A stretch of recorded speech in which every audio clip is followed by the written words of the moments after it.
5 days ago, I took the liberty to broadcast my opinion about two of the most wanted war criminals in Benjamin Netanyahu, the Prime Minister of Israel, and the megalomaniac John Donald Trump of the United States of America. Now, military analysts that have been advising the Pentagon have come out to support what I said, in that Donald Trump was not acting alone, and that he had been pressured by the Zionist movement of Israel, who had blackmailed him through the Epstein files. Now, there is a widely accepted rumor that the Prime Minister of Israel, Benjamin Netanyahu, has been bombed out of one of his units or apartment, and is proclaimed dead anyway, and he deserves to die if he's dead. Good for him. But getting back to the war story, and many learned analysts who have been advising Pentagon for the last 30 years have reminded Donald Trump and his American supporters of the impossible scenario in trying to wage a war with Iran. Now, talking about Iran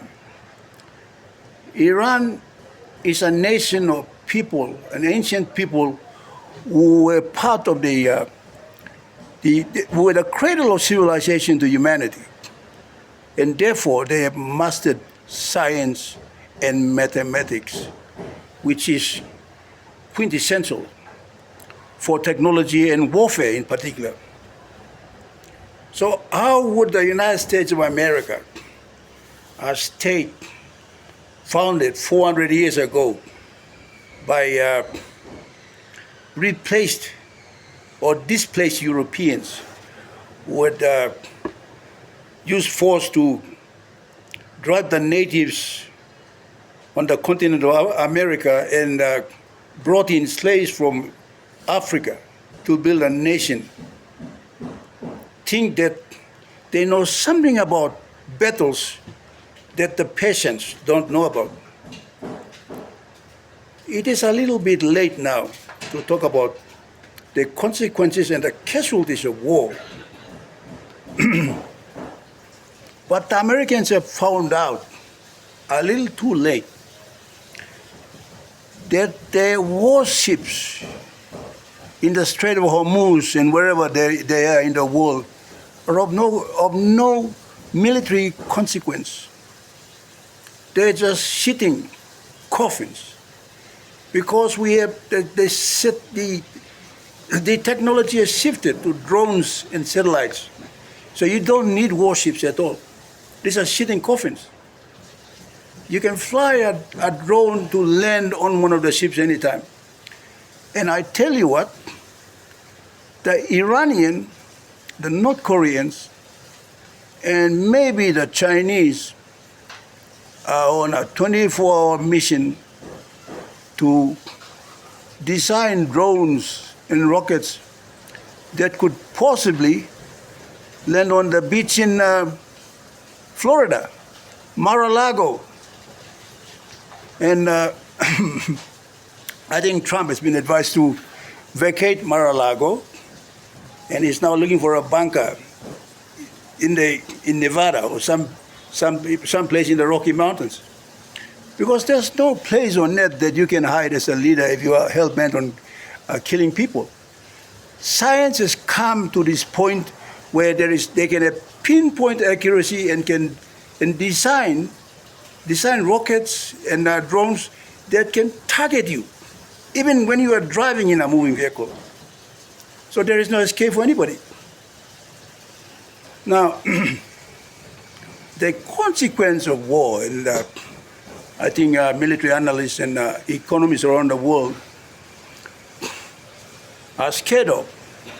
And maybe they're not in a position like myself to advise anybody in government. Well, I can't advise my prime minister because it's just another religious G-Lord. A G-Lord is somebody who buys anything, and he's forgotten the history of this world.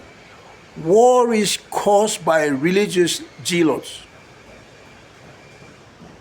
Probably heard of the crusade with mad Europeans coming into Jerusalem and fighting with Arabs and fighting with everybody, killing millions of people, all to pursue something that is almost abstract.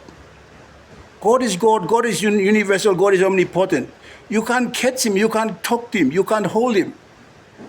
He's there, he's omnipresent, God is omnipresent. But stupid men and fanatics, G-Lords, try to attach themselves with God. And in the process, they kill each other. And it's not funny.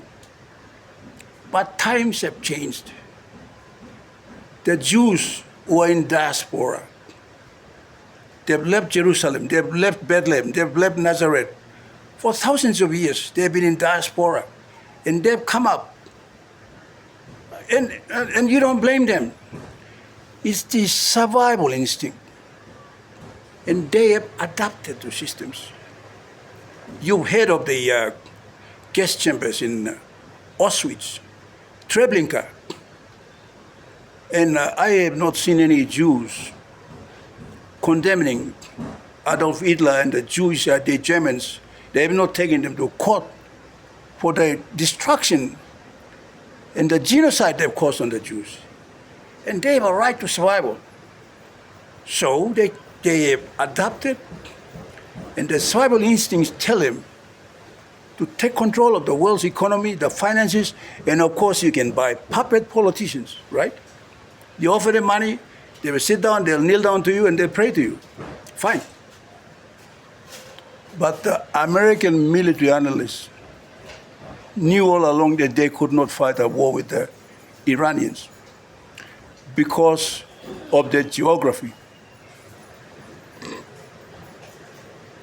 Now, Iran is a country that is in control of the Hormuz Strait, which is the gateway to the world's supply of oil and gas.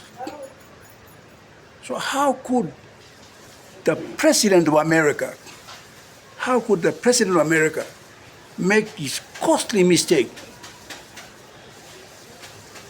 It's nothing new. There's no, you don't need to guess. And I don't want to join George Galloway from the UK or Lumumba Amin from Africa. Lumumba is straightforward. He's anti-Zionism, and I can't join him on that. I don't want to be religious about anything. People have a right to survive, and the Jews have a right to survive. But they may have gone too far.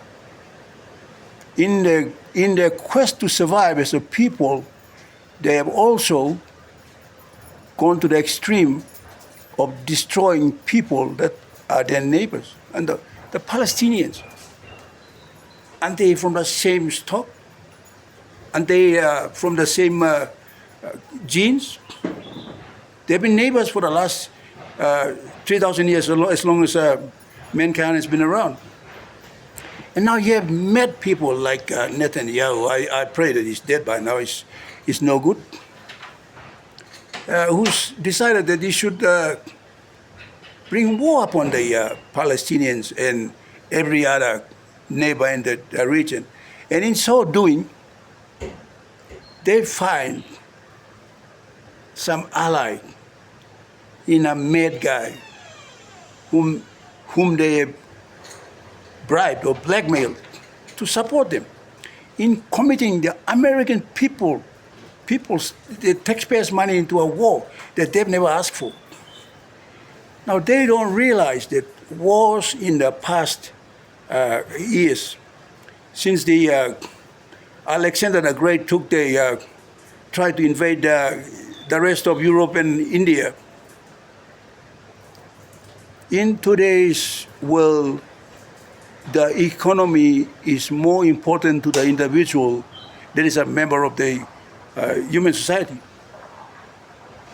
And we are heavily dependent on energy, electricity, and of course, we are heavily dependent on fossil fuel, which is the energy that drives agriculture,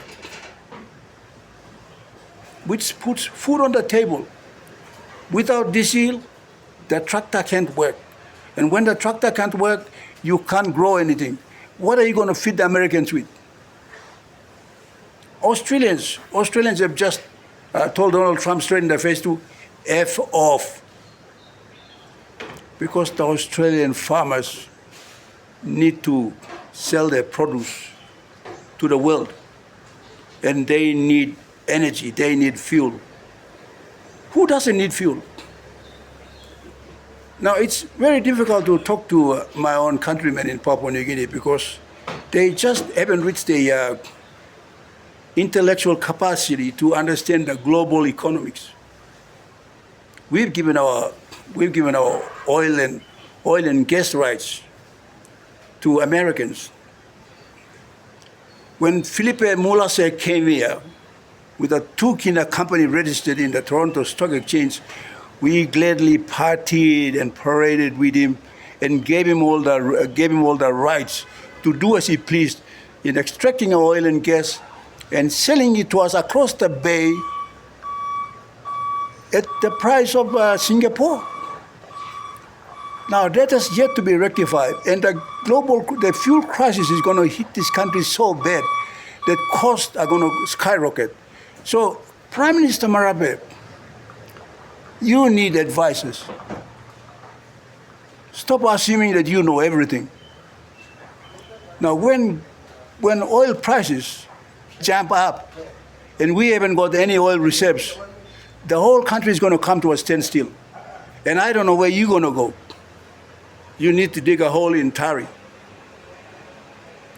Stop being a fanatic and being a religious G-Lord. You got to be practical. You're a country leader. Think like a country leader. Stop throwing your hands up and calling yourself a holy hella warrior when you don't have an army to back you. Common sense must prevail. Papua New Guinea must pull out from all its alignment with rival superpowers such as the USA and China or Indonesia or Australia. We just mind our business and let's talk about fixing the economy, creating jobs and opportunities for our youth who are now all over they can't be employed. They haven't got jobs. And you keep promising them bullshit. You understand nothing.